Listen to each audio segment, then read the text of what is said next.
انسان 10 دن مسلسل ایک کام کرے 11ویں دن وہ نہ کرے تو فیل ہوتا ہے، فیلنگز ہوتی ہیں، یار کہیں روزہ تو نہیں ہے میرا، میں پانی پی رہا ہوں کہیں روزہ تو نہیں ہے، حالانکہ روزہ نہیں ہوتا۔ مطلب کیا ہے کہ وہ فزیکلی ہماری حواس پر اس قدر سوار ہو چکا ہے، وہ پورے مہینے کی پریکٹس جو ہے وہ سوار ہو چکی ہے کہ آگے جو شوال کے دن ہے تب بھی ہمیں فیل ہو رہا ہوتا ہے۔ یہ ہوتی ہے کہ شوال کی پہلی دن کی جو ظہر کی نماز ہے وہی ہمیں بتا دیتی ہے کہ رمضان گزر گیا۔ روزہ صرف بھوک اور پیاس، جو حضور سرور کائنات صلی اللہ تعالیٰ علیہ وآلہ وسلم نے ارشاد فرمایا نا، کچھ نمازی ہیں جن کی نمازیں ان کے منہ پر دے ماری جاتی ہیں، کچھ ایسے روزے دار ہیں فرمایا کہ انہیں سوائے بھوک اور پیاس کے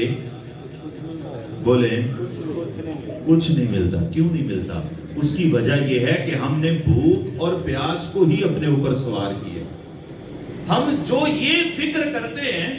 کہ یار میرا روزہ ہے میں نے پینا کچھ نہیں،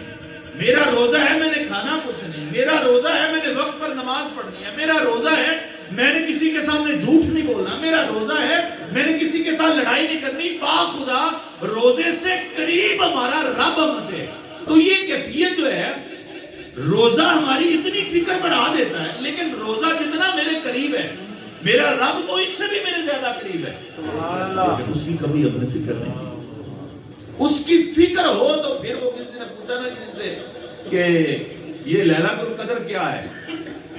تو وہ بزرگ تھے انہوں نے کہا ہر رات ہی لیلۃ القدر ہے اگر تجھے قدر ہو تو، ہر رات ہی قدر ہے اگر تجھے قدر ہو۔ تو اب اسی قدر یہ روزہ ہے جو ہماری فزیکل ٹریننگ کے لیے ہے، اور یہ ٹریننگ کس لیے ہے تاکہ انسان کو فکر ہو کہ جس طرح میرا روزہ ہے میں نے غلط کام نہیں کرنا، میرا روزہ ہے میں نے جھوٹ نہیں بولنا، میرا روزہ ہے میں نے نماز پابندی سے پڑھنی ہے، میرا روزہ ہے میں نے مسجد میں جانا ہے۔ یہ ایک ٹریننگ ہے، اس ٹریننگ کے بعد جب انسان نکھرتا ہے اس بھٹی سے نکل کے تو پھر اللہ کہتا ہے کہ یہ روزہ میرے لیے ہے، میں ہی روزے کی جزا ہوں گا۔ وہ اس لیے کہ انسان کے یہ فکر لاحق ہو جاتی ہے کہ میرا روزہ ہے میں نے یہ کرنا میں نے یہ نہیں کرنا۔ اسی طرح انسان کو فکر ہوتی ہے کہ میرا رب ہے جو ہر وقت میرے قریب ہے، میں نے یہ کرنا ہے میں نے یہ نہیں کرنا۔